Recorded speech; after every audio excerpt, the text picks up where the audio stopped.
విదేశాలలో చదవాలనేది మీ కోరిక, కానీ చాలా సందేహాలు.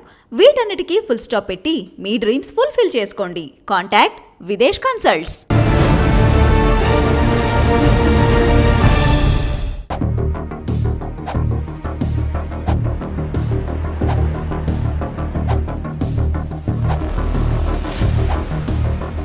Welcome to crime analysis. Delhi liquor కేసులో అరెస్ట్ అయి తిహార్ జైల్లో ఉంటున్న ఎమ్మెల్సీ కవిత గారికి ఈ రోజు బెయిల్ నిరాకరించింది కోర్టు. అయితే ఎందుకు నిరాకరించిన విషయం పక్కన చూస్తే, తన కొడుకు ఎగ్జామ్స్ కావాలంటూ కవిత పెట్టినా కానీ ఈడీ వాదనలో కోర్టు ఏకీభవించింది. గతంలో కూడా ఆమె చేసిన కార్యక్రమాల్లో ఫోన్లు ట్యాంపరింగ్ చేయడంతో పాటు సాక్షులు బెదిరించవచ్చు అనే కొన్ని అంశాలని కోర్టు ముందు పెట్టడంతో కోర్టు నమ్మి ఆమెను బెయిల్ నిరాకరించింది. అయితే ఇదే అంశంపై కవితకి అసలు గత సంవత్సరం మార్చిలో కవితకి కేసులో సమన్లు ఇష్యూ చేసినప్పుడు హైకోర్టు అడ్వకేట్ రాజు రెడ్డి గారు చాలా క్లియర్ గా చెప్పారు. ఆమె సమన్లు అందుకున్న తర్వాత ఆమె చేస్తున్న కార్యక్రమాలు ఒక్కొక్కటి కూడా రేపు అరెస్ట్ అయిన తర్వాత బెయిల్కి ఇవన్నీ ఆటంగా చూపే అవకాశం ఉంటుందంటూ చాలా క్లియర్ గా చెప్పారు. గత మార్చిలో రాజీవ్ రెడ్డి గారి విశ్లేషణ ఏం చెప్పారో ఒకసారి చూద్దాం. సాక్ష్యాలు తారుమారు చేశారంటూ మరి డెఫినెట్ గా నేను చెప్పేది అదే. డెఫినెట్ గా మీకు 24 ప్రిజంప్షన్ ఈడీ పిఎంఎల్ యాక్ట్, ఈ 106, 114 ఆఫ్ ఎవిడెన్స్ యాక్ట్తో ఈ నేరాలకే ప్రిజంప్షన్ వచ్చేసి, ప్లస్ ఇంకొక ప్రమాదం ఏంటంటే ఇండియన్ పీనల్ కోడ్లో screening the evidence, tampering with evidence అని ఖచ్చితంగా అట్రాక్ట్ అవుతుంది. యాడ్ అవుతుంది ఖచ్చితంగా. సరే, ఈ ఫోన్ విషయం పక్కన పెడితే నేను ఫోన్లు పాడు చేయలేదు అని ప్రూవ్ చేసుకుంటున్నారు ఆవిడ.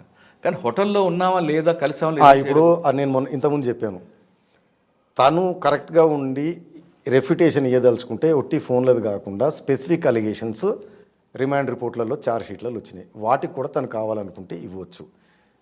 తను కనుక అక్కడ ఉండి ఉంటే ఈ ఫోన్లో ఎంత డేటా డిస్ట్రాయ్ చేసినా, అంటే ఆ ఛార్జ్ షీట్లో ఒకళ్ళ స్టేట్మెంట్ ఏంటిదంటే, ఐ థింక్ అమిత్ అరోరా సమీర్ మహేంద్రనో ఫేస్ టైంలో మాట్లాడాం కవిత గారితో అన్నారు. ఆ డేటాని ఇరేజ్ చేయలేదుగా. తన దగ్గర పోయినా సర్వీస్ ప్రొవైడర్ దగ్గర ఉంటుంది, సమీర్ మహేంద్రు దగ్గర ఎక్స్ట్రాక్ట్ అవుతుంది. తర్వాత ఒబరాయ్ మైదాన్లో మీటింగ్ అటెండ్ అయ్యారు అని ఏదో వచ్చింది. ఆ మీటింగ్ అటెండ్ అయినప్పుడు ఆ టవర్ లొకేషను అవి ఉంటాయి. తర్వాత కవిత గారి ఇంట్లోనే 1-2 మీటింగులు జరిగినాయి అని ఉంది, అందరూ ప్రెజెన్స్ ఉన్నారని. సో ఇవన్నీ సార్, హోటల్లోని ఇంట్లో మాట్లాడింది కేవలం లిక్కర్ స్కామ్ ఎందుకు అవ్వచ్చు అండి? ఇంకా పార్టీ గురించి మాట్లాడుకోవచ్చు, చాలా విషయాలు ఉంటాయి కదా. అదొకటే మీటింగే, వేరే లేదు. మీరు నేను చెప్పేది అదే, చైన్ ఆఫ్ సర్కమ్స్టెన్సెస్. ఈ చైన్లో ఒక్కొక్క లింక్. రెండోది ప్రిజంప్షన్. తను ఎక్స్ప్లెయిన్ చేయాలి కదా, ఈ మీటింగ్ కాదు ఆ మీటింగ్ అయిందని. పిఎంఎల్ యాక్ట్లో డేంజర్ అదేనండి, ప్రిజంప్షన్ ఉంది. You are presumed guilty till you prove yourself you are innocent. కరెక్టేనండి. ఇప్పుడు హోటల్లోనే కలిసాం, ఎస్ పార్టీ ఇప్పుడు టీఆర్ఎస్ బీఆర్ఎస్కి మారింది. బీఆర్ఎస్కి సంబంధించిన ఢిల్లీలో చాలా మీటింగ్స్ ఉన్నాయి, పార్టీకి సంబంధించిన కార్యక్రమాల కోసం మాట్లాడాను అని చెప్తారు. వీళ్ళు చెప్పండి ఉండొచ్చు, లేదు మేము కేవలం లిక్కర్ స్కామ్ గురించి మాట్లాడడం, అది లెక్క మనకు కోయిన్సైడ్ అవుతుంది అని నేను చెప్పింది. ఓబరాయ్ హోటల్లో మీటింగ్ జరిగినప్పుడు మనీష్ సిసోడే గారి పిఏ ఆ పెన్ డ్రైవ్ తీసుకొని రావడం ఒకటి. రెండోది, ఇప్పుడు ఈవిడ సమీర్ మహేంద్రతో కానీ అమిత్ అరోరా కానీ మీటింగ్లు జరిగినప్పుడు వాటికంటే కొద్దిగా ముందు excise policy draft document public చేతికి ఉండకూడదు, ఎక్స్పర్ట్ కమిటీకి క్యాబినెట్ కూడా వెళ్ళిన డాక్యుమెంటు ఈ సమీర్ మహేంద్రు ఈ కొంతమంది ఫోన్లలోకి డౌన్లోడ్ అయింది, దాన్ని వారు ఎక్స్ట్రాక్ట్ చేశారు. ఆ టైము ఆ డేటు అది జరిగిన తర్వాతనే మీటింగ్ జరిగింది. అది జరిగిన తర్వాతే ఫోన్ సంభాషణ జరిగింది. ఇప్పుడు మన మీద బాధ్యత ఉందా లేదా ఎక్స్ప్లెనేషన్ ఇచ్చుకోవడానికి? కరెక్టే, మీరు చెప్పారు. మీరు ఈడీ టైప్లో మాట్లాడుతున్నారు, కానీ డిఫెన్స్ దీంట్లోకి వస్తే మీరు చెప్తుంది కాన్ఫిడెన్షియల్ రిపోర్టు పెన్ డ్రైవ్లోకి వచ్చింది.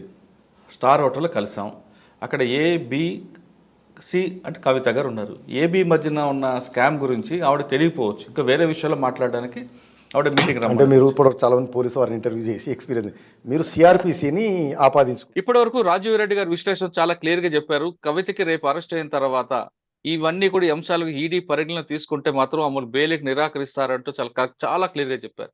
అంతేకాకుండా రామచంద్ర పిల్లే దాదాపు 20 నుండి 30 సార్లు తన కేసు గురించి చెప్తూనే, తర్వాత కవిత ఎప్పుడైతే సమన్ ఇష్యూ అయిందో వెంటనే కవిత కోర్టుకు వస్తారని తెలిసిన వెంటనే తనకు ఈడీ బలవంతంగా చేశారు, ఈ బలవంతంగా తనతో స్టేట్మెంట్ ఇప్పించారంటూ అతను యూటర్న్ తీసుకోవడం కూడా, దీనిపై కూడా రాజీవ్ రెడ్డి గారు ఒక విశ్లేషణ చేశారు.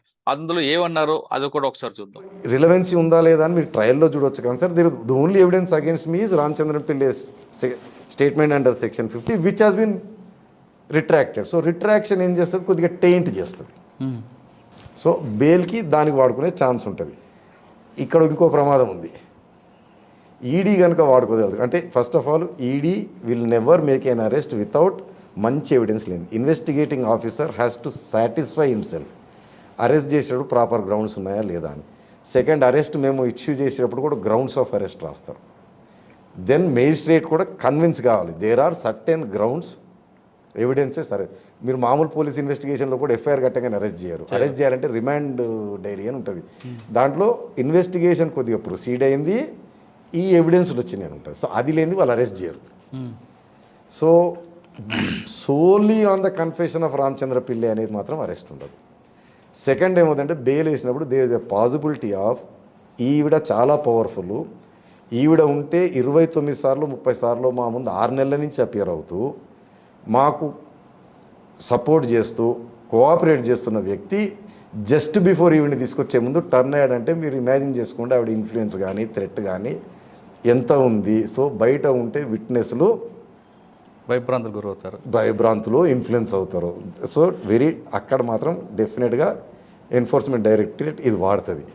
అంటే ఆ పిల్లయ్య గారు ఆ రిట్రీట్ తీసుకోవడం వల్ల అంటే రిట్రాక్షన్ అర్లీ స్టేజ్లో చేస్తే కాదు, మీరు అర్థం చేసుకోవట్లేదు. ఇది produce many time before the. అంటే కవిత గారికి ప్లస్ ఉంది, మైనస్ కూడా ఉంది. మైనసే ఉంది నా దృష్టిలో. ఎందుకో చెప్తున్నాను నేను అది. ప్లస్ అంటే ఓన్లీ రామచంద్ర పిల్లై స్టేట్మెంట్ ఒక్కదానిపైనే అరెస్ట్ చేస్తేనే plus. But 100% enforcement director authority will never arrest ఒక గ్రౌండ్ పైన.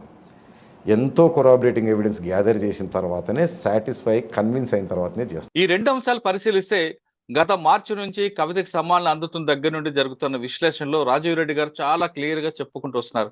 ఆమె చేసిన ప్రతి కార్యక్రమం వెనుక ఆమె బెయిల్కి నిరాకరణకి ఇది ఒక పెద్ద ప్లస్ పాయింట్ అవుతుందని చెప్పారు.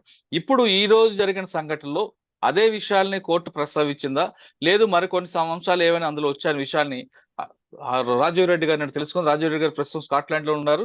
సార్ నమస్తే అండి. నమస్తే సార్, మీరు గత మార్చిలోనే చాలా క్లియర్ గా చెప్పారు ఇప్పటి వరకు సమన్లు అందిన తర్వాత ఎవరైనా ఏం చేస్తే జరుగుతుంది, సిఆర్పిసిలో జరిగితే ఏమవుతుంది, ఈడీ కేసులో మరో 2 యాడ్ అవుతాయంటూ చాలా క్లియర్ గా ఒక్కొక్కటి వివరణ చేసుకొచ్చారు. ఈ రోజు ఆర్డర్ కాపీ మీకు చూశారు, అదే అంశాలను ప్రస్తావించారా, లేదు మరికొన్ని అంశాలు యాడ్ అయి ఉన్నాయా? అంటే నేను గతంలో విశ్లేషణ చేస్తూ చెప్పింది ఏంటిదంటే అండి, 2.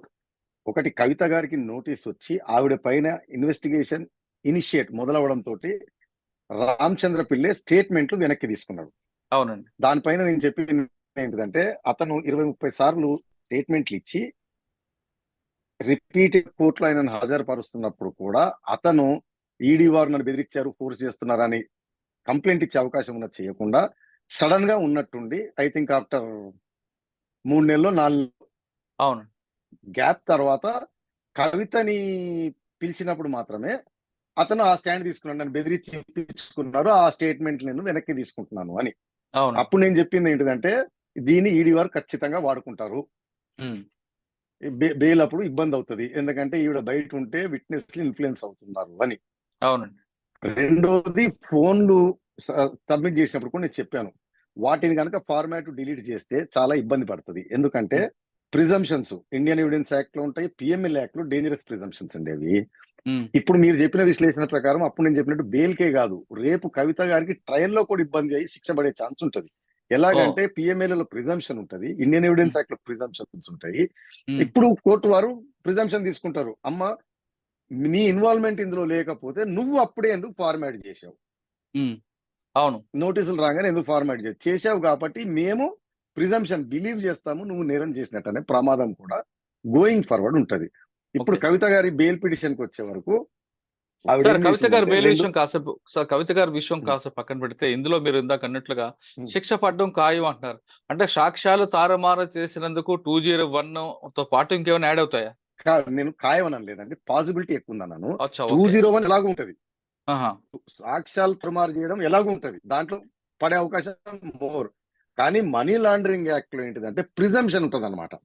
ప్రైమా ఫేసి ఈడీ వారు కనుక ఈవిడ ఇన్వాల్వ్మెంట్ చూపెడితే చాలు, ప్రిజంప్షన్ కిక్ ఇన్ అయిన తర్వాత, ఇప్పుడు సపోజ్ మీరే జడ్జి అనుకోండి, అంటే సామాన్య ప్రజలు చెప్తున్నా, లా వదిలేసేయండి, మీ పైన కేసు బుక్ అయ్యి ఇన్వెస్టిగేషన్ మొదలై నోటీసులు ఇచ్చిన తర్వాత ఏ ఫోన్లు అయితే నువ్వు వాడే వాటిని డిస్ట్రాయ్ చేయడం డిలీట్ చేయడం చేశారనుకోండి, మీరేం ఊహించుకుంటారు? నేరం ఉందని ఏదో అనుకుంటా. జరిగింది అని అవును. అనుకుంటారు. అది లాలో కూడా నిక్షిప్తపడింది అనమాట. మనీ లాండరింగ్ యాక్ట్ లో హుహు. ప్రిజంప్షన్, ఇండియన్ ఎవిడెన్స్ యాక్ట్ చెప్పాను, సెక్షన్ 106, 114 అనుకుంటా, స్టాండ్ కరెక్టెడ్. దాంట్లో ఓకే. కూడా ప్రిజంప్షన్స్ వస్తాయి. అన్యాచురల్ గా జరిగినప్పుడు కోర్ట్ షుడ్ ప్రెజ్యూమ్ అని ఉంటది అనమాట. హ్మ్. సో కవిత రీజనబుల్ గా ప్రూవ్ చేసుకోవాలి, ఎందుకు ఫార్మాట్ చేశారు, ఏం చేశారు అనేది చేసుకోవాల్సి వస్తుంది. లేకపోతే శిక్ష పడే పాసిబిలిటీ ఎక్కువ ఉంటది. ఎలాగో ఓకే. 201 ఉంది. ఆ! ఇప్పుడు ఈవిడ బెయిల్ విషయానికి వస్తే ఆవిడ 2 గ్రౌండ్ల మీద చేశారంటే, ఒకటి నేను మహిళని, సుప్రీం కోర్టు జడ్జిమెంట్లు లాలో ఏంటిదంటే మహిళలకు కాస్త వెసులుబాటు, ఏంటంటే విఆర్ సెక్స్ అనుకోండి, ఇంకా తల్లి మహిళ కాబట్టి కొంచెం వెసులుబాటు ఇస్తారు, లిబరల్ గా ఉండమంటారు బెయిల్ విషయంలో, ఓకే. మహిళలు ఓకే. పిల్లలు ఇలాంటి వారికి. సో హ్మ్. ఆ గ్రౌండ్. రెండోది, మా బాబుకి 10వ తరగతి ఎగ్జామ్స్, నేను హుహు. అతను ఇమోషనల్ గా అతనికి సపోర్ట్ చేయాలి, ఉండాలి నేను ఎగ్జామ్స్ రాయడానికి. మా భర్త అంటే ఆయన తండ్రి ఉన్నా కానీ ఆయన ఈ కేసులో నా గురించి తిరుగుతా బిజీగా ఉన్నాడు, స్పెండ్ చేయలేకపోతున్నారని గ్రౌండ్స్ తీసుకున్నారు. ఓకే. దీనిపైన ఈడీ వారు ఏం చెప్పారంటే, మామూలుగా మీకు regular CrPC, Indian penal code సెక్షన్లకి బెయిల్ కి 3 కండిషన్లు. ఏది, విచారణకు హాజరు కాకుండా తప్పించుకొని పారిపోకూడదు, హ్మ్. ఎవిడెన్స్ ని తారుమారు చేయకూడదు, విట్నెస్ లని ఇన్ఫ్లుయెన్స్ కానీ బెదిరించకూడదు. దాంతో హ్మ్. పాటు పిఎంఎల్ యాక్ట్ లో ఇంకో 2 కండిషన్స్ యాడ్ అవుతాయి అనమాట. ప్రైమా ఫేసి ఉండకూడదు, రిపీట్ చేసేది ఉండకూడదు అని. ఇక్కడ ఓకే. ఈడీ వారు ఏం చేశారంటే, ఇప్పుడు మనం ఈ ట్రిపుల్ టెస్ట్ కు వద్దామండి. ఏది, ఫ్లైట్ రిస్క్ అంటే పారిపోయే అవకాశం లేదు, ఎవిడెన్స్ ట్యాంపర్ చేయకూడదు, చేసే హ్మ్. అవకాశం లేదు, విట్నెస్ లని ఇన్ఫ్లుయెన్స్ థ్రెటన్ చేసే అవకాశం లేదంటే బెయిల్ వస్తుంది. ఇక్కడికి వచ్చేవరకు ఈడీ వారు మనం అనుకున్నట్టు అదే వాదన తీసుకొచ్చారు. కవిత గారికి పైన ఇన్వెస్టిగేషన్ ఇనిషియేట్ కాగానే, నోటీసులు ఇవ్వగానే డిలీట్ చేశారనే రిపోర్ట్ ఫోరెన్సిక్స్ నుంచి వచ్చింది. ఈవిడ సబ్మిట్ చేసిన ఫోన్లు ఫోరెన్సిక్స్ పంపించారు. ఫోరెన్సిక్స్ వాళ్ళు డిలీట్ చేసినది మొత్తం రిపోర్ట్ ఉంది. ఓకే. తర్వాత డిలీట్ ఎప్పుడైంది అని కూడా తెలుస్తుంది. సో ఆఫ్టర్ ఇన్వెస్టిగేషన్ మొదలైన తర్వాత, కవిత గారి పేరు వచ్చిన తర్వాత డిలీట్ చేశారు. కాబట్టి ఈవిడ ఎవిడెన్స్ ని ట్యాంపర్ చేయడం ఆల్రెడీ ఎస్టాబ్లిష్డ్. హ్మ్. రెండోది, మనం గత ఇంటర్వ్యూలో కూడా పదే పదే చెప్పుకున్నాం, రామచంద్ర పిల్లే గారు 20-30 సార్లు ఈడీ వారి ముందు హాజరయ్యి స్టేట్మెంట్లు ఇచ్చి, తర్వాత 20-30 సార్లు కోర్టులో కూడా హాజరయ్యి, అతని పైన ఏదైనా ఈడీ వారు ప్రెజర్ పెట్టినా, కోవర్షన్ చేసినా కంప్లైంట్ చేసుకునే అవకాశం ఆయన గాని ఆయన లాయర్లకు కూడా ఉండంగా కూడా చెయ్యండి. ఉన్న పలంగా ఉన్నట్టుండి కవిత గారి పైన ఇన్వెస్టిగేషన్ ఇనిషియేట్ కాగానే అతను రిట్రాక్ట్ చేసుకున్నాడు. అవును. రిట్రాక్ట్ చేసుకున్నది కూడా పెక్యులర్ గా ఆయన ఇచ్చిన అన్ని స్టేట్మెంట్లను చేసుకోలేదు. 20 స్టేట్మెంట్లు, ఒక 2 స్టేట్మెంట్లు కవిత గారి మీద చెప్పింది మాత్రమే రిట్రాక్ట్ చేసుకున్నాడు. హ్మ్. అవును. కాబట్టి ఇది డెఫినెట్ గా బెయిల్ అప్పుడు ఇబ్బంది అవుతుంది అని చెప్పాను నేను. అవును. రెండోది ఏంటిదంటే, ఈడీ మనం గతంలో కూడా చర్చించుకున్నాం, ఈడీ వారు 1-2 దగ్గర చెప్పారు, ఇతను రిట్రాక్ట్ చేసుకోవడం వెనక ఎవరో ఇన్ఫ్లుయెన్స్ చేసే ఇన్ఫర్మేషన్ మా దగ్గర ఉంది అని అంటున్నారు కానీ బయట పెట్టట్లేదు అని. అవును. ఈ రోజు వారు వాదనలలో బయట పెట్టలేదు కానీ ఈ 2 గ్రౌండ్స్ తీసుకున్నారు. అంటే ఈ 3 టెస్ట్లలో ఎవిడెన్స్ ట్యాంపర్ చేయకూడదు, విట్నెస్ ఇన్ఫ్లుయెన్స్ థ్రెటన్ చేయకూడదు. కానీ ఈ రోజు వారు బెయిల్ అపోజ్ చేస్తే కౌంటర్లు వేసింది, ఆర్గ్యుమెంట్లు చెప్పింది ఏంటంటే, ఫోరెన్సిక్ రిపోర్టు దట్ ఈవిడ పెక్యులర్ గా ఇన్వెస్టిగేషన్ స్టార్ట్ అయిన తర్వాత, ఇనిషియేట్ అయిన తర్వాత, సమ్మన్స్ వచ్చిన తర్వాత డిలీట్ చేసింది. హ్మ్. రెండోది, ఈ రామచంద్ర పిల్లై ఎన్నడూ చేయండి after A gap of 118 days. హ్మ్. ఈ 118 డేస్ లో అతనికి కంప్లైంట్ చేయాల్సింది ఎన్నో అవకాశాలు ఉండాలి, ఈడీ వారు బెదిరించారు. సడన్ గా కవిత గారికి సమ్మన్స్ రావడం వచ్చినప్పుడే అతను ఈ 2 స్టేట్మెంట్లను మాత్రమే రిట్రాక్ట్ చేసుకున్నాడు. కాబట్టి ఇతను ఇన్ఫ్లుయెన్స్ చేస్తున్నాడు అంటూ మూడోది సీక్రెట్ గా ఫైల్ చూపెట్టారు హుహు. జడ్జి గారికి. దట్ డెఫినేటివ్ ఇన్ఫర్మేషన్, దట్ పేర్లు చెప్పలేదు అనమాట. ఎవరో ఈ కేసులో సంబంధించిన వ్యక్తి హ్మ్. ఈ కేసు సంబంధించిన సాక్ష్యం అప్రోచ్ అయ్యి నా పేరు బయట పెట్టొద్దు అని ప్రయత్నం చేశారు అని. ఎందుకంటే సీక్రెట్ ఇన్ఫర్మేషన్ కాబట్టి జడ్జి గారు కూడా రివీల్ చేశారు. హ్మ్. ఇంకో 2 గ్రౌండ్, అదే నేను మహిళని, మా అబ్బాయి ఎగ్జామ్స్ కూడా ఏం చెప్పారంటే వారు, హ్మ్. అబ్బాయి 16 సంవత్సరాలు, మెచ్యూర్డ్ ఇనఫ్ ఎగ్జామ్ రాయడానికి. తర్వాత హ్మ్. బై టైం ఈ పిటిషన్ ఆర్గ్యుమెంట్ వచ్చేటప్పటికి ఆ 10, 12 ఎగ్జామ్లలో 6, 9 అయిపోయినాయి, మిగిలిన 3, 4 ఉన్నాయి కాబట్టి పెద్ద అవసరం లేదు.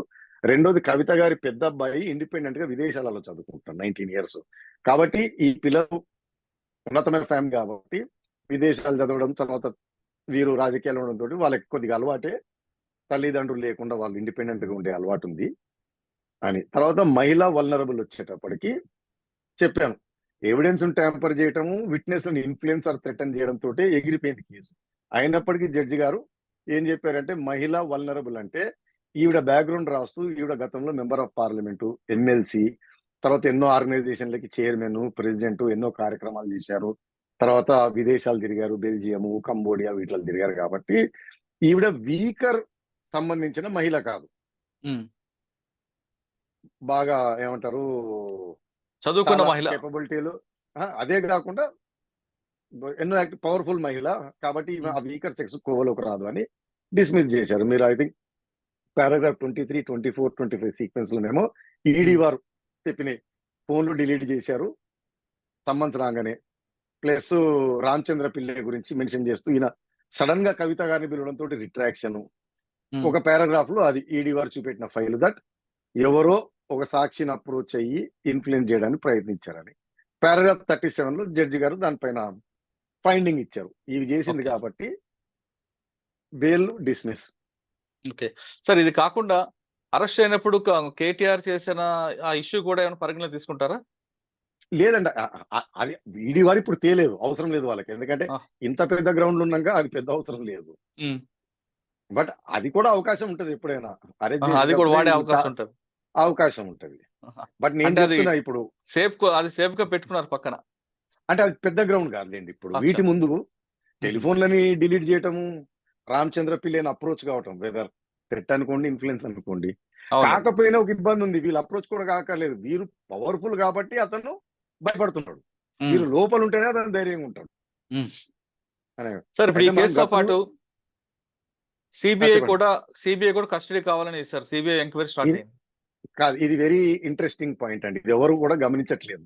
ఓకే. అంటే వేరే సబ్జెక్ట్ లో అంటే లాయర్లు వారు విశ్లేషకులు చూస్తున్నాను, ఉమ్. వారెవరు కూడా పాయింట్ పట్టట్లేదు. మనం చెప్పుకున్నాం, సిబిఐ కావాలంటే కస్టడీలోకి తీసుకోవచ్చు, వారు కూడా రిమాండ్ తీసుకోవచ్చు. అవును. ఓకే, కానీ సిబిఐ వారు రిమాండ్ లో తీసుకోవట్లేదు, కస్టడీలో తీసుకోవట్లేదు. ఉమ్. ఇన్వెస్టిగేషన్, ఇంట్రాగేషన్ కోసం మాత్రమే పర్మిషన్ అడుగుతున్నారు. దీని అర్థం ఏంటిదంటే, పరమార్థం వారు తలుచుకుంటే, మీకు తెలుసు ఓ కేసులో రిమాండ్ ఉండగా రెండో ఏజెన్సీ వచ్చి లేదా ఇంకో అవును. పోలీస్ స్టేషన్ వాళ్ళు వచ్చి రిమాండ్ అడుగుతారు, అవును. తీసుకోవచ్చు. కానీ వాళ్ళు రిమాండ్ తీసుకోవట్లేదండి, కస్టడీలోకి తీసుకోవట్లేదు. ఓన్లీ ఇంట్రాగేషన్, ఎంక్వైరీ కోసం మాత్రమే పర్మిషన్ తీసుకుంటారు. దీని అర్థం ఏంటిదంటే, ఆవిడ రిమాండ్, అరెస్ట్ అఫీషియల్ గా చేయట్లేదు, పెండింగ్ పెడుతున్నారు. ఉమ్. ఇన్ ఫ్యూచర్ లో ఇక్కడ ఏదైనా బెయిల్ అవకాశం కనపడ్డప్పుడు అచ్చి, ఇది అప్పుడు రిమాండ్ తీసుకొస్తారు. తీసుకుంటారు అనమాట. ఎందుకంటే ఇప్పుడే రిమాండ్ తీసుకున్నారు అనుకోండి, ఉమ్. ఉమ్. ఇప్పుడు ఏమవుతుంది, ఆవిడ సిబిఐ ఈడీ రెండిట్లో రిమాండ్ లోకి వెళ్ళిపోయిన ఆవిడ అవుతుంది. రేపు బెయిల్ వచ్చినప్పుడు రెండిట్లో బెయిల్ వస్తుంది. ఓ అచ్చా, ఇప్పుడు CBI వారు చాలా వాళ్ళు తెలివిగా వెళ్తున్నారు. చాలా తెలివిగా రిమాండ్ లో తీసుకోవట్లేదు, ఉమ్. క్వశ్చన్ కి మాత్రం పర్మిషన్ అడుగుతున్నారు. సో అఫీషియల్ గా ఆవిడ రిమాండ్ లోకి రావట్లేదు. అచ్చా, వీళ్ళు సిబిఐ వాళ్ళే డైరెక్ట్ జైలుకి వెళ్ళి క్వశ్చన్ చేసుకొస్తున్నారు అంతే. అది అంటే అంటే సపోజ్ బయట ఉందనుకోండి, మిమ్మల్ని అరెస్ట్ చేయకుండా మిమ్మల్ని క్వశ్చన్ కి పిలవటం, ఆహా. అంత మాత్రమే చేస్తున్నారు. ఎందుకంటే ఈ అరెస్ట్ ఆప్షన్, రిమాండ్ ఆప్షన్ ని నాకు అర్థమైనంత వరకు అజంప్షన్ ఉమ్. వారు కావాలని పెండింగ్ పెడుతున్నారు. లేదు ఇప్పుడు సిబిఐ కావాలంటే రిమాండ్ పిటిషన్ వేసేసుకోవచ్చు, ఉమ్. ఓకే. వేసేసుకుంటే సిబిఐ రిమాండ్ ఇస్తారు, 24 hours ఇన్వెస్టిగేషన్ తర్వాత రిమాండ్, అండ్ లేకపోతే ఏమంటారు ఓ 14 రోజులు 10 రోజులు కస్టడీ, దాని తర్వాత మళ్ళీ. కానీ ఆమె అఫీషియల్ గా సిబిఐ రిమాండ్ లో కూడా వెళ్ళిపోయినప్పుడు ఉమ్. రేపు బెయిల్ ఉంటే రెండిట్లో బెయిల్ వస్తుంది అనమాట. ఉమ్. ఆ అవకాశం లేకుండా టెక్నికల్ గా రిమాండ్ లోకి తీసుకోవట్లేదు, ఓన్లీ విచారణకు మాత్రమే పర్మిషన్ అడిగారు, విచారణ చేసుకుంటే తీసుకుంటలేరు. సో ఇన్వెస్టిగేటింగ్ ఏజెన్సీ డిస్క్రిషన్ ఎప్పుడంటే అప్పుడు తీసుకోవచ్చు రిమాండ్. అవునండి. సో వాళ్ళు అది ఎక్సర్సైజ్ ఇప్పుడు చేయట్లేదు. నా అజంప్షన్ ఏంటిదంటే, వారు కావాలని దాన్ని మెడపైన కత్తి అనుకోండి ఓపెన్ గా పెట్టుకుంటున్నారు. సార్ ఫైనల్ గా చెప్పండి, కవిత గారికి ఎప్పుడు బెయిల్ వచ్చే అవకాశం ఉంది? ఇప్పుడు యాక్చువల్గా ఈ కేసులో నాకు తెలిసి పెద్ద పర్పస్ లేదు ఆయన లోపల పెట్టడం, ఉమ్. జరగాల్సింది జరిగిపోయింది. ఉమ్. ఇంక ఇది ఎలక్షన్ అయిపోయిన తర్వాత స్లోగా ఇంకా అప్పుడు ఏంటంటే టైం పీరియడ్ రన్నింగ్ అవుతుంటారు. ఆల్రెడీ కస్టడీలో 3 నెలలు ఉన్నారు, ఆల్రెడీ 2 నెలలు ఉన్నారు, అదొక బెయిల్ గ్రౌండ్ అవుతుంది. అంటే దాదాపు మీరు చెప్తున్న లెక్కల ప్రకారం ఒక 6 నెలల వరకు ఆవిడ జైల్లో ఉండే అవకాశం ఉందంటారా? జనరల్ గా రాకూడదు, ఆహా. బట్ ఇప్పుడు ఈడీ వారు ఎలాగ, నేను ఇంకోటి చెప్పాను, మీరు కోఆపరేటింగ్ మొదలు పెట్టారనుకోండి, ఉమ్. అప్పుడు అవకాశం బెయిల్ వచ్చేది. అచ్చా, ఎందుకంటే కానీ వారికి కావాల్సిన ఈ పీరియడ్ లో ఆవిడ అప్రూవ్డ్ గా మారితే ఏం అవకాశం ఉందంట, బెనిఫిట్ ఉంటుందా? 100% కోఆపరేట్ చేస్తే ఈడీ వాళ్ళు మనం ఏమంటారు ఏజెన్సీలు బెయిల్కి సపోర్ట్ చేస్తాయి. కానీ ఆవిడ అదే చాలా కదండి. స్పష్టంగా చెప్తున్నారు, నేను అప్రూవర్ మారను అన్న అప్రూవర్ గా మారను అంటూ. ఇప్పుడు చాలా అంటారండి. పోయినప్పుడు చూద్దాం, అది మన చేతిలో లేదు కదా, ఎవరు ఎలాగా అవుతారనేది. ఇప్పుడు ఉమ్, ప్రెషర్ లోనే కదండి మనిషి యాక్చువల్ క్యారెక్టర్ బయటకు వచ్చేది. బయట అవును. ఉన్నప్పుడు నేను ఇప్పుడు మాకు వెనకటి ఒక రౌడీ షీటర్ ఉండేది. పూట అంతమంది అంతా ఇంతమంది అంట అని చెప్పావు. ఇక్కడ బజార్లో చాలా నువ్వు బార్డర్ పైకి వెళ్ళి యుద్ధంలో పాల్గొంటే తెలుస్తుంది నీ రియల్ క్యారెక్టర్. ఉమ్. అంటే ఇప్పుడు జైలు జీవితంలో ఆవిడ మార్పు వచ్చే అవకాశం ఉందంట. 100% ఎవరికైనా మార్పు వస్తుంది. అంటే అవును. ఒకటి రిట్రోస్పెక్షన్ అయితే వస్తుంది కదండి. మనం అంత ఉమ్, జీవితం చేసాం, బయట అంత బతికాము, అంత రెప్యుటేషన్ అంతా, అది ఏంటిది మనం చేసాము, ఎందుకు లోపలికి పోయామని ఇంట్రాస్పెక్షన్ ఉంటుంది ప్రతి మనిషికి. అవును. అవును. హ్యాబిచువల్ అఫెండర్లు అయితేనే ఉండదు. ఉమ్, అలవాటు లేని వాళ్ళకి కంపల్సరీ కదా, మీరు నేనైనా సరే. అవును, కరెక్టే. జైలు జీవితంలో కవితలో మార్పు వస్తుంది అంటున్నారు రాజీవ్ రెడ్డి గారు. కవితే కాదు, జైలుకి వెళ్ళిన ఎవరికైనా సరే తనకున్న స్థానం రాత్రి పడుకునేటప్పుడు చాలా విషయాలు గుర్తుకొస్తాయి. కాబట్టి ఆవిడలో కొంచెం మార్పు వస్తే, ఆవిడ ఏజెన్సీ కానీ సహకరిస్తే బెయిల్ వచ్చే అవకాశం ఉందంటూ రాజీవ్ రెడ్డి గారు చెప్తున్నారు. ఇది రాజీవ్ రెడ్డి గారితో విశ్లేషణ. మరో అంశంలో మళ్ళీ కలుద్దాం. అంతవరకు నమస్తే. Thank you sir. Thank you very much.